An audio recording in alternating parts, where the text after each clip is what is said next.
as Arsenal made it 2 wins from 2, smashing 3 goals past Newcastle United as a certain 15-year-old mesmerised once again. Mikel Arteta's men are certainly growing. So today we'll discuss all of what we learned from Arsenal's 3-2 victory, get a breakdown on the official arrival of Victor Gyökeres, as well as getting a Fabrizio Romano update on Eze. We'll also reveal the breaking news regarding the future of William Saliba.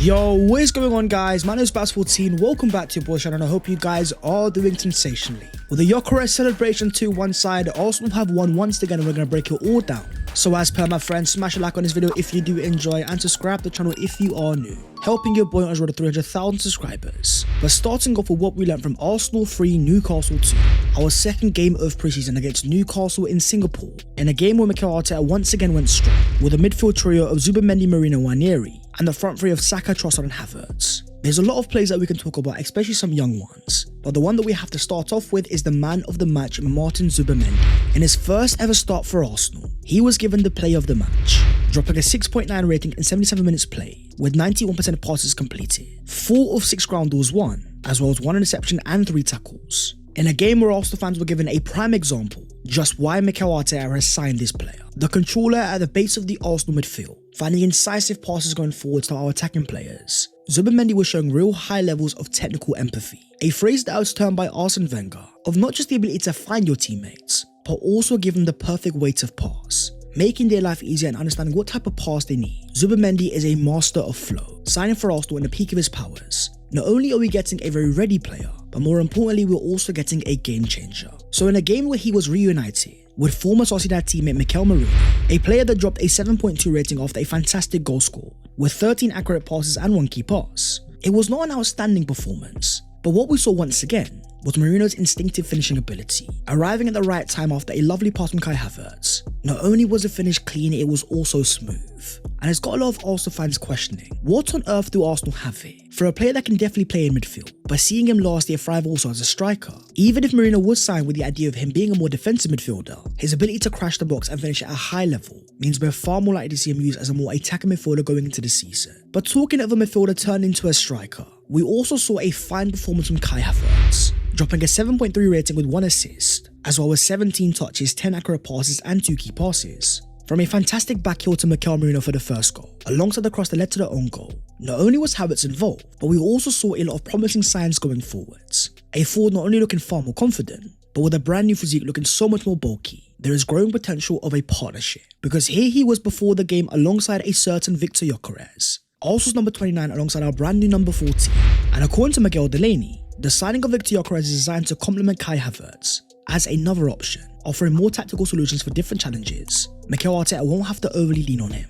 But the vision that I see is the fact they can actually play together. Where Gyökeres is a fantastic player in transition, more of a sharpshooter with clean ball striking. As Havertz showed perfectly in this game, not only does he have high levels of natural link-up play, but he can also make up for Gyökeres' lack of ability in the air. A target point for Arsenal to aim from goal kicks, who's then able to knock the ball towards Gyökeres, who's able to charge towards goal. The Havertz and Gyökeres dynamic is going to be intriguing, but in games where Arsenal need that goal and they need the extra threat, when you've got 2 forwards over 6'3", one a sharpshooter and the other a threat in the air, ultimately it gives Mikel Arteta more solutions to make sure that Arsenal get as many goals as possible. But if we're going to talk about any player in this game, it has to be one man and one man only. When I say man, I actually mean kid. 15 years of age, Max Dowman thriving once again, the most foul player on the pitch with 3 times, despite playing only 30 minutes. Let's just say Arsenal fans were in awe, watching a youngster thrive once again against a high-level opposition. Look at how he was leaving Joe Linton, a player simply confused on what on earth he was up against a Newcastle side that we've seen be so physical against Arsenal so many times. Dowman was making it look like life.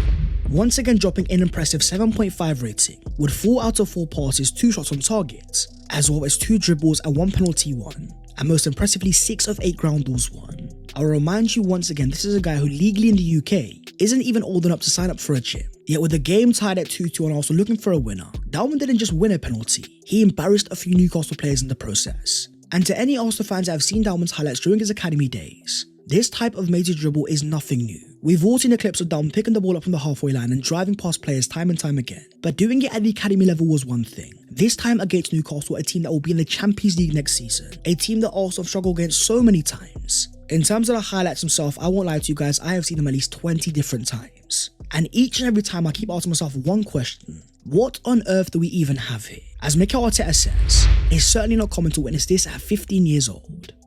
And the hype is certainly growing. For a player that back in 2023 people were even saying, 13-year-old Max Dalman is on the bench for Arsenal's under-18s today. My pal reckons he's the best youth player he's ever seen after being around the game for 30 years. Drawing comparisons to Lamine Yamal, very few times do players get a certain level of hype, but are also able to deliver as soon as you watch them play. Here was Mikel Arteta alongside Dalman after the game.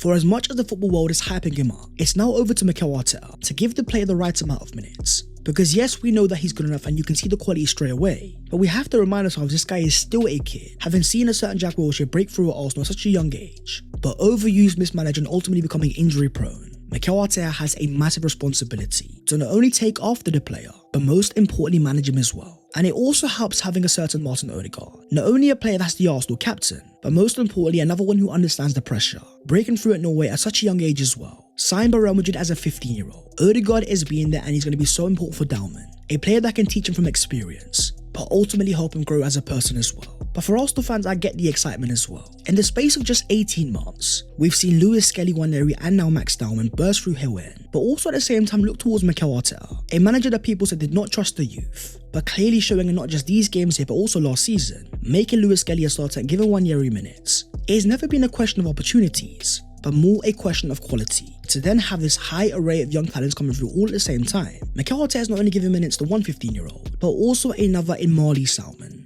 A player that we also have to give massive praise, because still as a teenager, the fact that he's playing for Arsenal in the first place, in arguably our most stacked position, I'm looking at Hilton and I am so proud, because the Amazon Prime deliveries keep on arriving.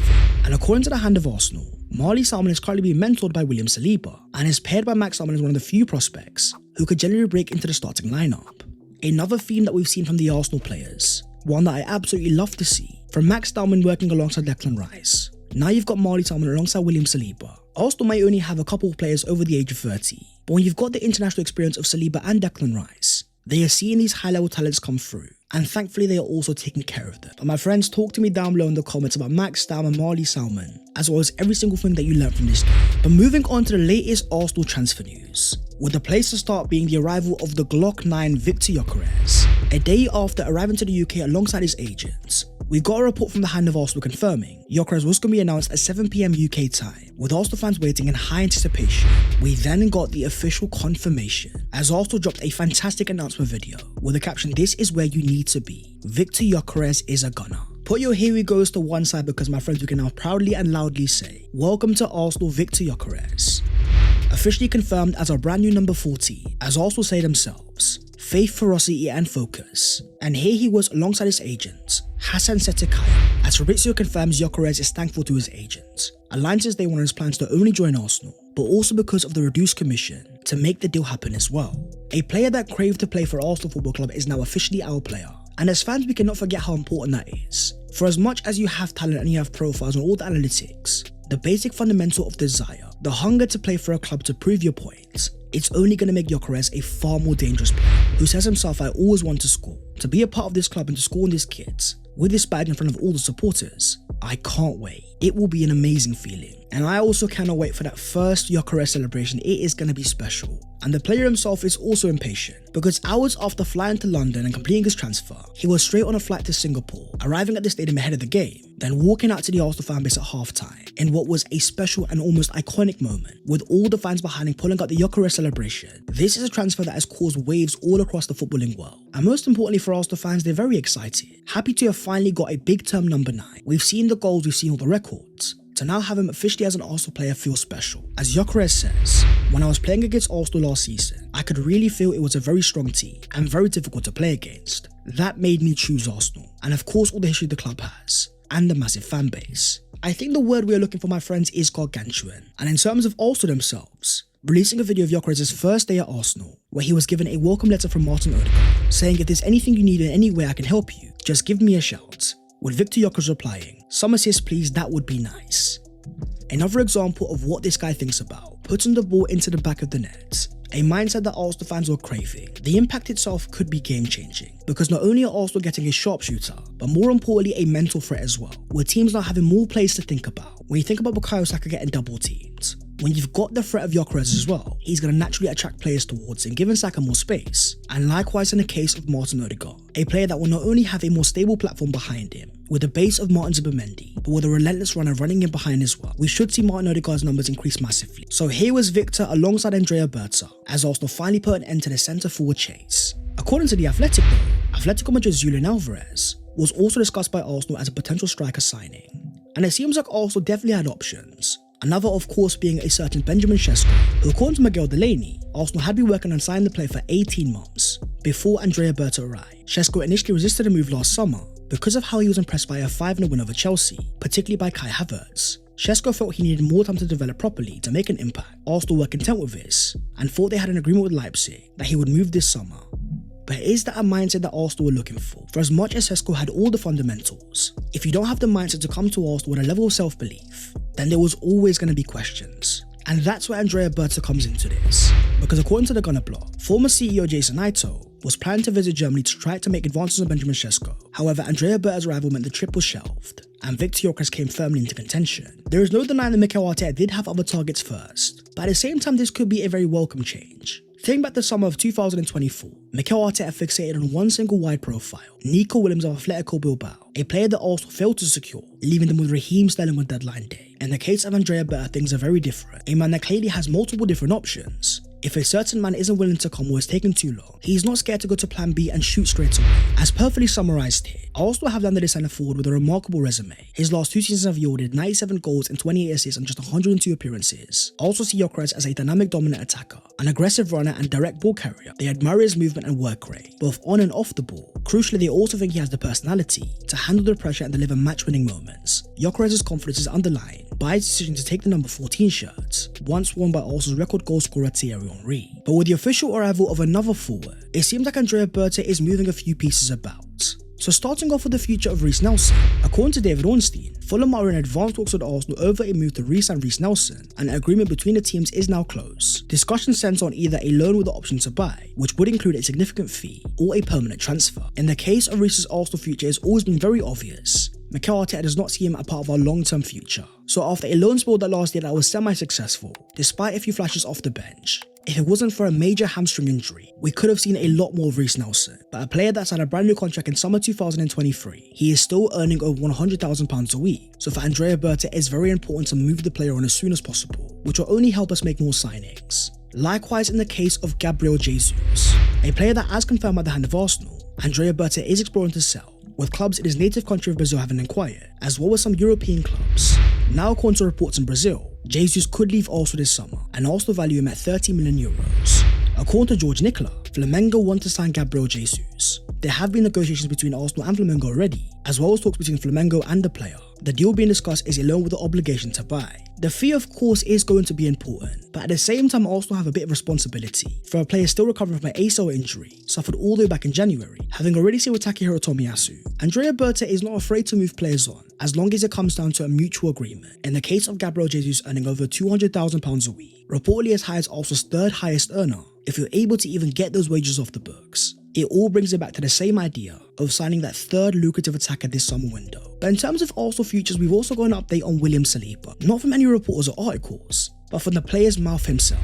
When asked on AFTV on when he was going to sign a new deal, Saliba replied, "Hopefully soon, God is great. This year we will try to win everything," which I would say is as reliable as it gets. A clear indication from William Saliba that he's more than happy to continue his future at Arsenal Football Club. So for all the signs that Arsenal have made this summer, the hype around Victor Gyökeres, another masterclass from Martin Zubimendi, this could be almost our most important signing to keep a centre-back of this level at the club. Not only putting it into the Real Madrid rumours, but showing that Arsenal have the ability to keep a hold of their most important assets. As confirmed by David Ornstein already, Arsenal are in talks, and with the way that Saliba was talking, it seems like a deal is getting closer and closer. But in terms of one deal that Arsenal fans are still looking for, it is of course a brand new left forward. Having watched yet another Arsenal game, with all the quality on the right hand side, not just Bukayo Saka but also now Max Stallman, the left hand side is still clearly lacking. So with Mikel Arteta once again confirming, the market is still going on. We have to balance out the squad, but I think we'll be open if we can, with the main player in question being Crystal Palace's Eberechi Eze. As confirmed by Sam C, despite the interest of numerous clubs, Eze is still in training as usual. Having also started in Palace's first game of pre-season, we saw the prime example of what Eze can offer Arsenal. Elite ball carrying ability down the middle, bursting past players time and time again, followed by a very audacious chip. This is a player that has spoken openly in the past of an ambition and desire to win every single thing possible. To then help Crystal Palace win the FA Cup last year was massive, but when it comes to the Premier League and Champions League, that's where Arsenal entered the equation. Not only a player that came through academy, but with the number 10 still available, the storyline is certainly there. The idea of a former Hill End player returning to Arsenal after making his name elsewhere to take the Arsenal number 10 in the peak of his powers. As confirmed by Fabrizio Romano, Arsenal have remained in contact with Eze's camp since June, as the player is keen on the move. No club-to-club talks yet with Palace, as Arsenal work on outgoings is a priority now, with Reece Nelson to Fulham expected to be the next move. According to Ben Jacobs, some initial talks have not taken place with Crystal Palace, who made it clear that Eze's £68 million release clause would need triggering or matching. Arsenal are now considering whether to make a bid or try at a lower number to test that position. But that, my friends, is the video there and there, so hopefully you guys have enjoyed. If you have, don't forget to smash a like and also subscribe to the channel if you are new. If you want to follow your boy on all of the social medias, and the links are down below in the description. But that was all of your latest Arsenal transfer news today, with the official arrival of Victor Gyökeres. It's a massive gargantuan welcome to Arsenal. And Max Stallman, my boy, what can I even say? You are special, and hopefully you're going to get more minutes during this preseason as Arsenal take on Tottenham in our next game. That's going to be intriguing. My friends, I'll see you next time. Take care, and in a bit.